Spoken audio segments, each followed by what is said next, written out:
नमस्कार, मैं जितेंद्र गुप्ता। आप देख रहे हैं स्टार सिटी न्यूज़। मैं इस वक्त दिल्ली के मोती नगर विधानसभा में मौजूद हूं और साथ ही हमारे रमेश पोपली जी हैं, जो कि पूर्व प्रत्याशी विधानसभा कांग्रेस से रह चुके हैं। आइए इनसे सीधी बात कर लेते हैं। स्वागत है रमेश जी सर आपका। पहले धन्यवाद सर, 5 राज्यों को लेके हम बात करेंगे। जो चुनाव में आप देख रहे हैं, लगभग इस समय माहौल बना हुआ है। कांग्रेस कितनी तैयारियों से जुटी है और क्या मुद्दे लेके चल रही है कांग्रेस? देखिए, कांग्रेस पूरी तैयारी से है और जहाँ तक कांग्रेस की बात है, हम 5 राज्यों में सरकार बनाने जा रहे हैं।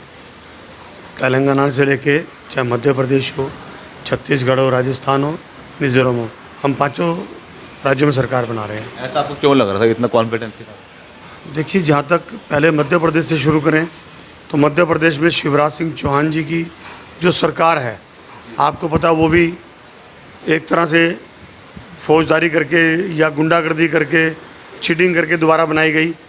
पब्लिक का रुझान उस समय भी नहीं था, क्योंकि व्यापम घोटाला और घोटाले और जुमला, ये तीनों का मिश्रण जो है वो शिवराज सिंह चौहान जी हैं।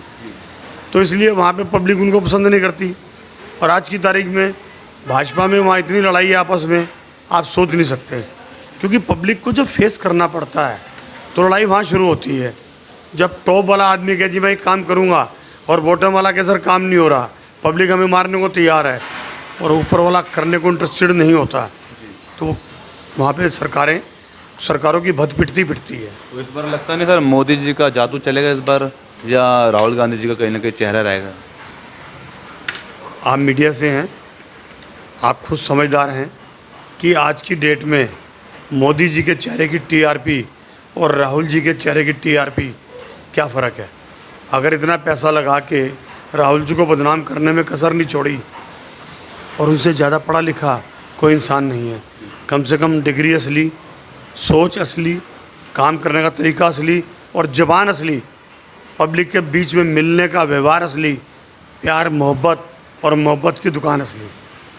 तो क्या लगता है राहुल गांधी जी जिस तरह भारत जोड़ो यात्राएं कर रहे हैं, क्या इससे कुछ लगता है, कुछ इससे प्रभाव पड़ रहा है इस यात्रा से? मैं आप ही से आज क्वेश्चन पूछता हूँ कि आज की तारीख में पब्लिक के बीच में राहुल गांधी जी की क्या सोच है। आज लोग जहाँ ये खड़े हो जाएं, हज़ारों की तादाद में ऑटोग्राफ्स लेने खड़े हो जाते हैं। मेरी मार्केट में पीछे आए, किसी को खबर नहीं दी, लेकिन जब वो निकले 4 घंटे बाद कम से कम 10,000 आदमी सिर्फ उनके साथ फ़ोटो खिंचवाने को तैयार खड़े थे। जब आम मिडिल क्लास, लोअर क्लास, गरीब तबका जब फ़ोटो खिंचवाने को, ऑटोग्राफ लेने को तैयार हो जाओ, तो समझो कि आपका विज़न, आपकी आवाज़ एक आम आदमी के दिमाग में घुस चुकी है। इस मामले में मैं राहुल गांधी जी की तारीफ़ करूंगा कि उन्होंने अपना जो विज़न है, अपनी जो सोच है, अपनी आइडियोलॉजी है, गरीब तबके तक में घुसेड़ दिए, सबके दिमाग में घुसेड़ दिए। अच्छा, जैसे 5 राज्यों में जो हम अभी चर्चा कर रहे थे आपसे तो चुनाव को लेके, आप जैसे कह रहे हैं कि मोदी सरकार से कहीं ना कहीं जनता त्रस्त है, चाहे वो महंगाई या मुद्दे या रोजगार के मुद्दे को लेके चले हम, मगर आप जो लेके चल रहे हैं मेन आपके अपने क्या विज़न है सर? आप किस तरह बदलाव करेंगे इन 5 राज्यों को लेकर? अब महिला सुरक्षा, ओबीसी, जाति गणना, महंगाई, बेरोज़गारी, पब्लिक की परचेसिंग पावर कम होना। आज आप बच्चे को क्या दे रहे हैं? हम पढ़ा लिखा के बच्चे के लिए नौकरी नहीं है। दूसरी बात, नौकरी की जो गुंजाइश होती है वो आप गवर्नमेंट के एसेट्स भी बेच रहे हो, वो रईसी नौकरी भी ख़त्म कर रहे हो। फिर उसके बाद आप इतना पैसा मार्केट से इकट्ठा कर रहे हो, उसका हिसाब किताब नहीं देना चाहते। अगर कैग आपके बारे में बोलता है तो उसका ईडी सीबीआई भेज देते हो। आपने जुडिशली, ईडी जो भी है, ईडी के थ्रू सबको दबाने की कोशिश की। आज जुडिशली थोड़ी स्ट्रॉन्ग हो रही है, क्वेश्चन पूछती है, तो थोड़ा इनको डर पैदा हो रहा है, वरना तो आप समझिए गुंडागर्दी की हद है। दिल्ली में आप जिस तरह देख रहे हैं सर, आम आदमी पार्टी जो आई थी नए विकल्प के रूप में भ्रष्टाचार मुक्त करने, आज उन्हीं के नेता, उन्हीं के सांसद पकड़े जा रहे हैं। संजय सिंह आप देख रहे हैं, उनकी गिरफ्तारी हुई है सर। कल अमरतुल्ला खान जी की ईडी जांच हुई सर। तो इस पर क्या कहना चाहेंगे? देखो, इसमें 2 बातें हैं। एक तो है जो नेशनल मुद्दा है। नेशनल मुद्दे में जो हमारा हाईकमांड डिसीजन लेगा वो हमारे सिर माथे पे। जहाँ तक लोकल मुद्दे हैं, क्योंकि देखो हमें लोकल इलेक्शन लड़ना होता है। 17,572 किलोमीटर सड़क शीला जी ने बनाई, लगभग 89 पुल उन्होंने बनाए, 12 तब पाइपलाइन में थे, मेडिकल सोर्सेज खोले, एजुकेशन हब खोले, और दिल्ली को संवार के यूरोप की तुलना में ले आए। सच्चाई बात तो है पिछले 9 साल में केजरीवाल उसकी मेंटेनेंस भी नहीं कर पा रहे। आप देखिए यहाँ CPWD, PWD, NDMC, home guard, security, ये सेंट्रल गवर्नमेंट के थ्रू है, इसलिए ये इनका तो बजट भी कम है। उसके बाद उन्हीं चीज़ों को मेंटेन कर जाए ना तो भी गनीमत है। उसके बाद इनका शराब घोटाले का मामला आ रहा है और 2-3 मामले आ रहे हैं। पब्लिक के बीच में झूठ बोल के रेवड़ियाँ बांट के काम नहीं हो पा रहा। झुकी झोपड़ी में भी बिजली का बिल आ रहा है। और सबसे बड़ी बात है कि व्यापारी वर्ग में और मिडिल क्लास मकानों में फिक्स चार्ज रेट रख के आ रहा है। आप देखो कहाँ का पैसा कहाँ से निकाल रहे हैं और कहाँ कर रहे हैं।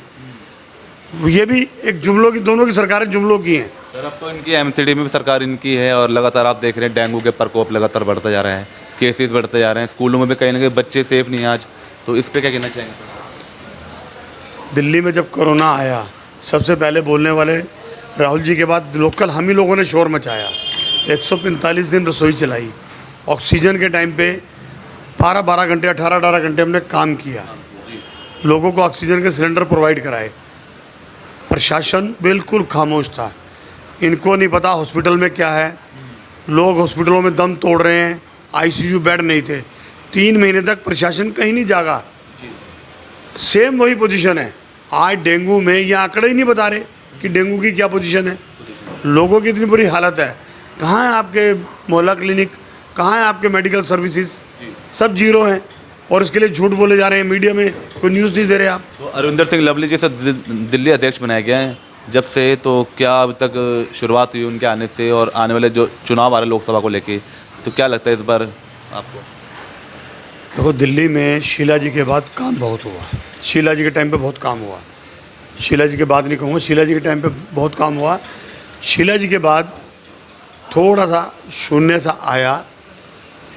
अनिल जी भी आए, उन्होंने भी मेहनत करने की कोशिश की, पर कहीं ना कहीं सीनियर से डिफरेंसेस या कुछ भी कहो, कहीं कमी हमारे में रही। परंतु लवली जी के आने के बाद एक चीज़ क्लियर हो गई कि एक लिस्ट बनाई गई, पुराने आदमियों को निकाला जा रहा है, जो नाराज़ होकर उनसे पूछा जा रहा है, और एक फैमिलियर टच जो एक पारिवारिक स्तर पर जो कमी आ रही थी पिछले 7-8 साल से, उसको उस कमी को पूरा करा जा रहा है। आज देखिए वर्कर क्या मांगता है, वर्कर प्यार मांगता है, सम्मान मांगता है, आपसे थोड़ा समय मांगता है। अगर कोई दुख दर्द है आप किससे बांटें? और इस मामले में लवली जी का रोज़ बैठना, सबसे बात करना और पुराने आदमियों को इज्जत मान सम्मान देना और रौनक और ज़्यादा बढ़ती जा रही है दिन प्रतिदिन। प्रदेश कांग्रेस कमेटी के दफ्तर में पब्लिक में कई बात आती है तो वो बात करते हैं। जैसे पीछे तिमारपुर में बात हुई तो उन्होंने यूथ के लड़के से हमारे सामने टेलीफोन पे बात करी, कितनी अच्छी बात है। उससे क्या होता है, एक मोरली बूस्ट मिलता है। और इस मामले में मैं उनकी तारीफ़ करूँगा, वो मंत्री भी रहे हैं, दिल्ली की नब्ज़ जानते हैं और हर वर्ग से, हर जाति से उनका अपना पर्सनल, मुझे उनकी जो एक्टिविटी लगी प्यार है और उसको वो 100% जोड़ के आगे करके कांग्रेस को पुनर्जीवित करने में बहुत जल्दी से कामयाब हो जाएंगे। लोकल मुद्दों पे अगर बात कर लें, जिस क्षेत्र में अभी हम रूबरू हैं, कीर्तिनगर के लक्कड़ मंडी में, सर क्या मुद्दे हैं आज के इन मार्केटों के? देखो आज आपको एक बात बताऊं, हमारी मार्केट में 3-4 मुद्दे मेन हैं। अभी एक कन्वर्जन का मुद्दा चल रहा है जो कि हमारे पे एप्लीकेबल बिल्कुल नहीं है, परंतु MCD वाले लगाने को तैयार हैं। बल्कि मेरी यहाँ लोकल काउंसलर से बात हुई है, उसको मैंने समझा और उसके समझ में भी आ रहा है। पढ़ा लिखा लड़का है, हमारी पार्टी से ही पहले रहे हैं वो, उनकी मदर यहाँ इलेक्शन लड़ी हैं कांग्रेस से, उनसे हमारी बातचीत हुई, वो समझ भी रहे हैं बात को और हमारे कहने पे एफर्ट्स भी कर रहे हैं। पार्टी को ना देख के वो भी समझ रहे हैं कि लोकल मुद्दे यहीं लोकल रहता है। उसके अलावा पार्किंग की प्रॉब्लम है, एनक्रोचमेंट की प्रॉब्लम है और दिल्ली जल बोर्ड की जो है वो सबसे ख़तरनाक प्रॉब्लम है। पानी यहाँ सवेरे 6 बजे आता है, 6:30 चला जाता है और हमारी मार्केट 9:30 बजे खुलती है। सीवर की प्रॉब्लम ये है, आप एक बार कंप्लेंट करा दो, 5-5 दिन सुनाई नहीं होती। अगर 5 दिन सुनाई नहीं होगी, काम कैसे होगा? इन समस्याओं को लेके आपकी किस तरह की लड़ाई रहती है सर? देखिए अभी तो इनको नोटिस भेजे हैं, एसोसिएशन हमारी इनको लेटर लिख रही है काउंसलर के 2-3 राउंड भी लगवाए हैं कि भाई आप देखिए, पर कुछ मुद्दे जो काउंसलर के हाथ में नहीं हैं वो एमएलए के पास हैं। एमएलए किसी को यहाँ फुर्सत नहीं है। एमएलए राजस्थान घूम रहा है, कभी हिमाचल घूमता है, कभी कहाँ घूमता है। मेरे हिसाब से मैंने क्या पूरी मार्केट में पिछले 2 साल में एमएलए को यहाँ देखा ही नहीं होगा। कभी दौरा देने आए नहीं? ना जी ना, मतलब ही नहीं। जनता की क्या मांग है? इस बार आने वाले चुनाव आ रहे हैं, लोकसभा के विधानसभा के चुनाव भी आ रहे हैं, सर पे हैं चुनाव। आज आपको एक बात बताऊं, देखो मेरे प्रेसिडेंट लवली साहब से बात हुई, उसके बाद राहुल जी ने विजिट किया यहाँ, चाहे वो ऑफिशियल नहीं था, अनऑफिशियल विजिट था, परंतु आप यकीन मानिए मेरे से उन्होंने टिम्बर के बारे में पूरी बातचीत की, मुझसे पूछा कैसे क्या काम है, कैसे होना है, और लिटरली उन्होंने प्रॉब्लम समझी और बिल्कुल कहा कि ये अगर ये प्रॉब्लम है, क्योंकि टिम्बर मार्केट में टिम्बर और फर्नीचर व्यापारी परेशान है, लिक्विड मार्केट में नहीं है। टिम्बर की क्या प्रॉब्लम है, जब उन्होंने समझी तो मुझे उन्होंने आश्वासन दिया, बल्कि कहा कि मुझे आप मिलना और मैं इस क्वेश्चन को पार्लियामेंट में उठाऊंगा। ये एक नेता की सोच होती है। मैंने अरविंदर सिंह लवली जी से बोला, उन्होंने भी कहा आप मुझे 2-3 पेज का सिनॉप्सिस दो, एलजी तक जाना पड़ेगा, हम जाएंगे। लेकिन आप यकीन मानिए यहाँ पे एमएलए को 5-6 बार रिमाइंडर देने के बाद भी वो नहीं आता। एसोसिएशन परेशान, पब्लिक परेशान। आप यहाँ मेरी मार्केट में आइए, अंदर आने में ही आपको कम से कम पौना घंटा लग जाता है। कस्टमर कहाँ से आएगा? एनक्रोचमेंट इतनी बढ़ चुकी है, किसी को तो कहते हैं जी हमें तो सीएम का आदेश है, कहीं भी रेडी लगा लो, कहीं कुछ कर लो। मैं उनके खिलाफ नहीं हूँ, परंतु जो दुकानदार करोड़ों रुपए लगा के दुकान चला रहा है, उसकी दुकान का शटर भी ना खुल पाए, तो एक बड़ी भयंकर स्थिति है। और लास्ट में और कुछ अपील देना चाहते हैं सर जनता में? त्योहारों का टाइम भी आ रहा है, नवरात्रि भी आ रहा है सर। देखिए नवरात्र आ रहे हैं, अभी गणेश जी की पूजा समाप्त हुई है, और मेरा कहना ये है इस नवरात्र में, आगे दिवाली में, जितने भी हमारे सब धर्मों के प्रोग्राम हैं सब मिलजुल के लगाएं, क्योंकि जब हम 1947 में आज़ादी का सोने का चम्मच मिला हमारे मुंह में, हम तो यही कहेंगे, तो हमारे शहीदों ने शहादत देने से पहले सब धर्मों को एक मानकर देश को आज़ाद कराया था। मैं चाहूँगा कि जो बीजेपी कर रही है, हम लोग आपस में समझदारी करके इन त्योहारों में प्रण करें, हिंदू मुस्लिम सिख ईसाई हम सब आपस में भाई भाई मिल के मनाएंगे सारे त्यौहार और खुशियाँ लाएंगे बार बार। धन्यवाद रमेश जी आपका। तो ये हमारी सीधी बात रमेश पोपली जी से, स्टार सिटी के साथ मैं जितेंद्र गुप्ता।